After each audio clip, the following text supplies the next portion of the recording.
In the last screencast, we finished by talking about a membrane reactor, where it's just integrated numerically in this particular example, and it allows us to drive the reaction to a higher conversion than equilibrium alone would allow. And that's just because one reactant, in this case species B, is being selectively removed from the reactor. The last topic I'd like to discuss is how we handle unsteady state operation of reactors. Kinetically evolving reactors are often important, and one example of that is for startup of a CSTR. Of course, a CSTR, we usually analyze at steady state. So if we write our balance equation, when we make the steady state assumption, we're assuming that the rate of change of the number of moles with time is 0, because the reactor is operating at steady state, of course. But one reason to look at what happens as a function of time in a CSTR is that we want to know how to start it up. We want to know how long it's going to take to reach the steady state value. Another reason is to analyze stability, but we'll come back to that later. So if we have a liquid phase reaction or a constant mole gas phase reaction, so the volume equals the initial volume and the volumetric flow rate equals the initial volumetric flow rate, we can rewrite the equation above in this form.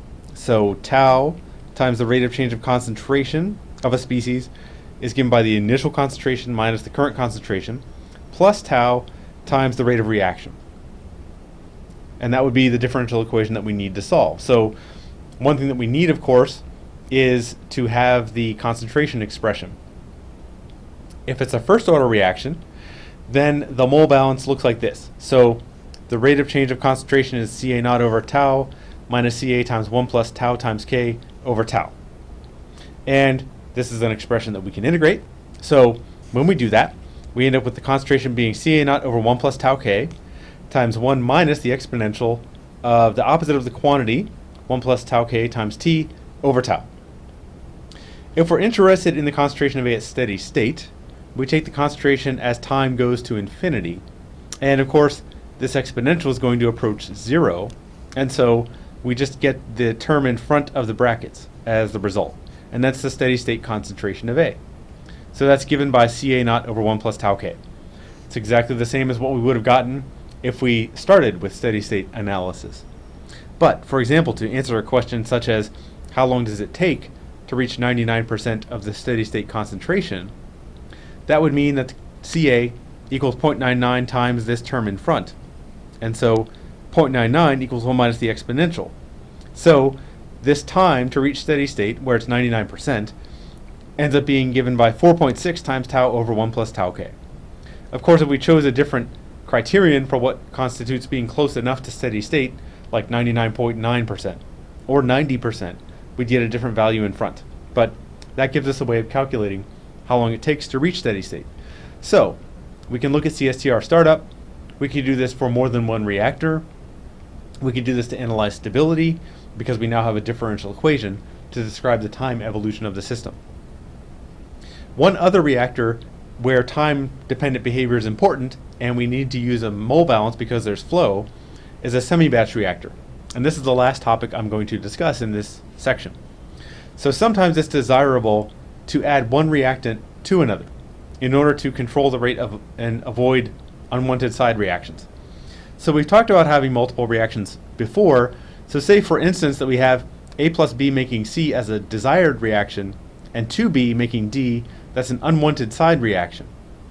In order to get the lowest concentration of B at any given time to avoid this reaction, we can add B to A, and that would be a semi-batch reactor. So we initially load the reactor with all of A because we want a high concentration of A, but we gradually feed in B. And ideally, we add B at such a rate that it's the same as the rate of production of C, but we just want to analyze the behavior of the system. So in order to do this, we need to write an expression for the rate of change of the number of moles of A, and we can write that as the volume, which does depend on time, multiplied by the rate of reaction. And this number of moles can be written as the product of the volume times the concentration.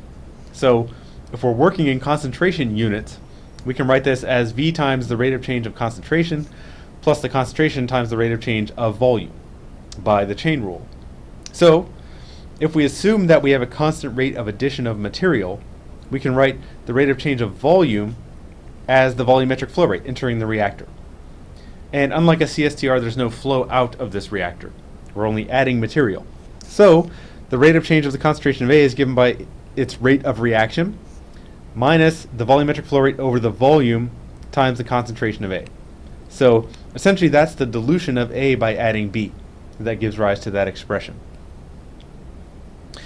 For species B, a similar mole balance is going to give rise to the volume times the rate of reaction of B plus the flow rate of B into the reactor from the feed stream.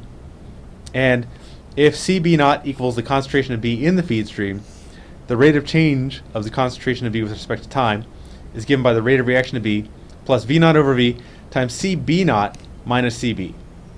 So the first term expresses addition of B from the feed stream, and the second term expresses dilution because we're adding more volume to the system. But that's the kinds of differential equations that we end up with. If there were more species in the feed stream, we could add more terms, and we'd have a CC naught, for example, if species C was in the feed stream, and it would be diluted at a rate that depends on the opposite of the concentration of C. So we assume that the initial concentration of A in the reactor is Ca naught, and the initial concentration of B is 0, and we end up with two differential equations that need to be solved numerically. So this is the expression for B, and the previous slide had the expression for A. If I go backwards, here is the rate expression for the concentration of A.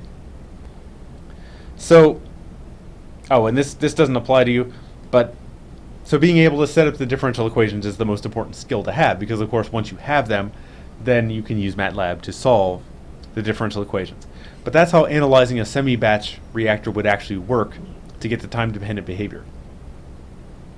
So if we're working in terms of numbers of moles, it looks a little bit different because we can directly write the expression for the rate of change of the number of moles of A, but we do need to have the time-dependent behavior of the volume in order to be able to approach this problem correctly.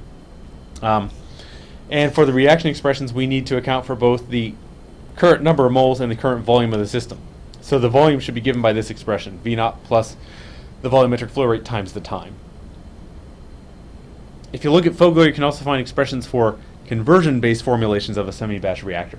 But it's similar. You could develop them if you started with the number of moles. So that gives you an idea of how to set up a semi-batch problem, and then you can solve the differential equations to analyze how it actually behaves.